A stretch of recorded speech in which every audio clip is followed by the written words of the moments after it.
Hi folks, welcome to the Prepared Homestead. This is Travis. Thank you all for stopping by to watch. Well, we had quite a bit of rain last night, folks.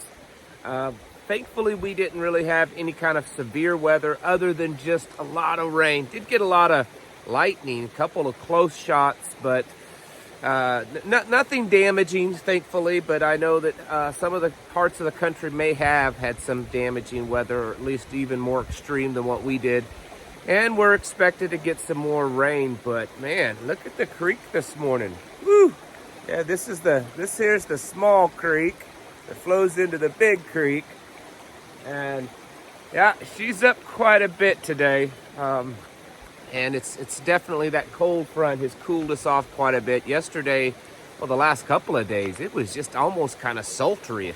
It was so humid and warm. And we're back to this. A lot of things happening.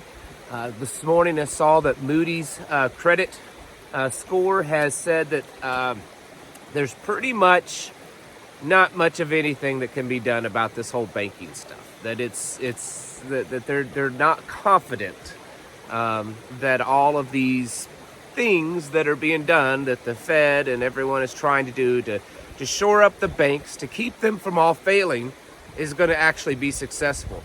Another bank, Deutsche Bank, is apparently on the verge of potential collapse too, and this is a big one. Something like $1.6 trillion bank, big one, has dropped significantly in value overnight. So we'll see how that kind of affects things today. And you know, it's like dominoes, but in slow motion. And of course, we all know that this is going to happen. Many of you have been talking about this for years, that you can't just keep putting more and more Band-Aids on this bubble and expecting it to hold, that at some point it's going to burst.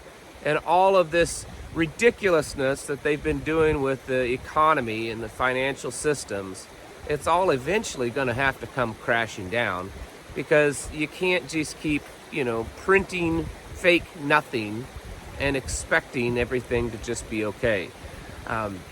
France, my goodness, France has been going through some like a revolution in a lot of ways. Over 1 million people have been protesting in the streets, all due to the pension that the extension on pensions that Macron has done. And they're saying it's illegal. He just did it. He didn't wait for any kind of approval from government. Basically what he did is he just extended the age. So a retirement age, I believe, was 62. Now it's 64. But there's really a lot of other things going on there. And I'm not going too deep into it today, but I mean, they're burning government buildings down now. A lot of the police and fire have joined the protesters. There hasn't been any trash service in Paris for days. And, even the King of England, Charles, who was scheduled to come visit, canceled his visit because it's just too dangerous. Those French, they just like to revolt. But it's definitely something to be watching. I haven't quite figured out in my mind whether or not I would say that it's going to be a great effect to anything, or are they just going to use this to push their World Economic Forum agenda even further. Big thing that I wanted to talk to you about, something I have spoken of recently, but there's an article now that, based on their research, they claim that over 400,000 Chinese military-aged males have entered this country illegally since Joe Biden came into office. Recently, there was a report that about a 900% increase in Chinese illegals, predominantly males, have been coming into this country. There's been videos recently of groups of them being caught at the border and then turn around and being released into the country. Not kicked back out, but of course released into the country. Now, I wanted to talk about this for a minute because 400,000 males, young males, that's an army. That's an absolute army. And I'm not necessarily saying that all of those that have come into the country illegally are military or are some type of operatives. from the Communist Chinese Party. But it does kind of, beg the question, why all of a sudden so many are coming into this country. And again, they're young males. It's not families. It's not people trying to come in because their children, they want a better life for their child or anything like that. And this is something, of course, that's being completely overlooked. No one in the media is talking about it. And I guess in my mind, I'm wondering, is the Chinese doing something that many people may not ever expect it to happen? Implant an army. I mean, forget an invasion, because that's been the argument for years with China. Oh yeah, they have a 1 million man army, but they have no way of getting it here. Well, guess what? Maybe they do. Maybe they just come right across our border illegally and we just let them in. Now, of course, they're not bringing any of their equipment. It doesn't even appear that they're bringing any guns, but guns aren't that hard to come by in the United States. And who knows what other things are being shipped in cargo vessels and things like that. Now, I'm not trying to spin a conspiracy that has no basis.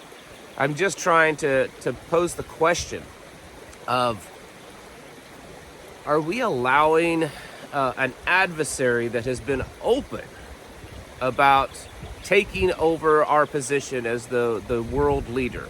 I mean, just the other day, Xi was talking to Putin and said that basically the order that has existed for 100 years is coming to an end. It's going to change. And here we are getting reports, and have been for a while, of literally hundreds of thousands of Chinese males at the age of military are coming into this country illegally. I think that that's something that we should be paying attention to. And even if they're not a standing army in the traditional sense, let's just say that they're here to do other things. I mean, that's a lot of people. And even if it's not all of them, I mean, I could accept the argument that there's a chance that most all of these are not operatives of the CCP or military. That's possible. But even if it was 10% of them, that's quite a bit.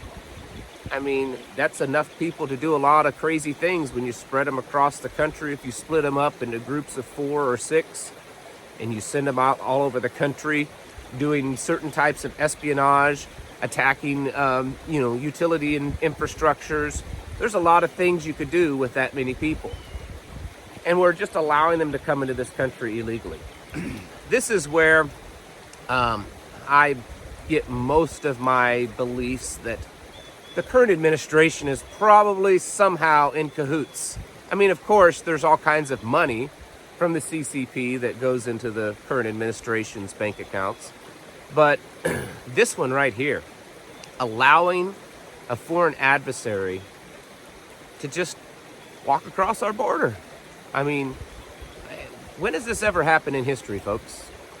At what point in any nation's history have you ever heard of one nation allowing another nation that is a foreign adversary that has openly said that they want to take, their spot, that they want to defeat us, allow 400,000 of their people to just walk into our country? That's crazy. Things are getting nuts, okay? It's not the kind of chaos, though, that I think that people expected. I believe that there is a lot of normalcy bias going on. We're expecting it to be explosive. Maybe not literally, but explosive nonetheless. We're expecting the whole banking system to just overnight collapse. We're expecting, a massive scale terrorist attack, or a terrorist attack from a standing military. We're expecting something massive to just happen overnight, so that there's a clear and definite beginning point to where the chaos starts. And that's just not what's happening. And I think because of that, it's conditioning us to think that, well, there isn't anything chaotic happening. But in fact, there is. Just in the last couple of weeks alone, if you go back from day to day and you look at the things that's happening on a geopolitical stage, on a financial stage, in every way, we're watching absolute chaos happen on a regular basis. It's being spun in a way to make it seem like it's not too bad. It's incremental, although it's speeding up and the intensity is speeding up, but it's still incremental. And I think the normalcy bias is that, well, it's not like a nuke was just dropped on our heads anywhere. I mean, so things are still kind of functioning. We're still able to go to the store. We still have our jobs. We're not being told to hide out in bomb shelters yet. So I guess things are pretty normal, right? Yeah, they're totally normal, folks. Just keep believing that everything is still normal. At least that's what the people that are running the show want you to do. The fact is that we are seeing chaos every day. It's actually kind of overwhelming if you just sit and you start realizing all the stuff that's happened over the last 2 or 3 weeks. It's very overwhelming. And we can't allow the incrementalism to subdue us and to make us, think that things are just okay and normal. They're not. We're seeing, economic chaos. We're seeing chaos when it comes to, the war, the things that are happening, that are building up, the alliances between Russia and China and Iran and Saudi Arabia and the countries in South America and all over Africa. All of these alliances are being built with basically one intention, and that's to bring down the United States. All the while we have a government here really across the board that is just completely inept. I mean, it's like they can't actually do anything anymore. Their focus is on, woke, and their focus is on equity. I mean, just the other day, John Kirby was saying that one of the primary focuses of our policies are LGBTQ, blah, blah, blah. That's one of our primary policies. Really? That's the most important thing going on right now? I mean, whether or not you think it's right or wrong isn't even the question.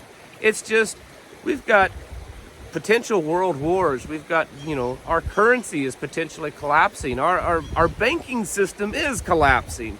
The inflation is high and people are struggling. And lots, hundreds and hundreds of thousands of people are being laid off and are losing their jobs. And we're focused on this, at least as a nation. It just kind of shows you the direction that we're headed. And I don't think it's good. And that's why I continually encourage you to get as self-sufficient and as prepared as possible, because I don't know how much longer we can go down this path incrementally before it becomes a very sensational, chaotic explosions. And maybe that never actually happens. But either way, we are headed down a very chaotic path. And this path can just only lead to destruction. I don't see it really any other way. So folks, continue to prepare and get your houses in order. Get mentally, physically, and spiritually prepared, because there's so much going on, and it's not just physical, it's not just mental, but it is both of those, and it's a lot of spiritual. We're seeing spiritual warfare happen everywhere and all around us. So get your life in the order that it needs to be. Folks, thank you all for watching, and I'll catch you in the next video.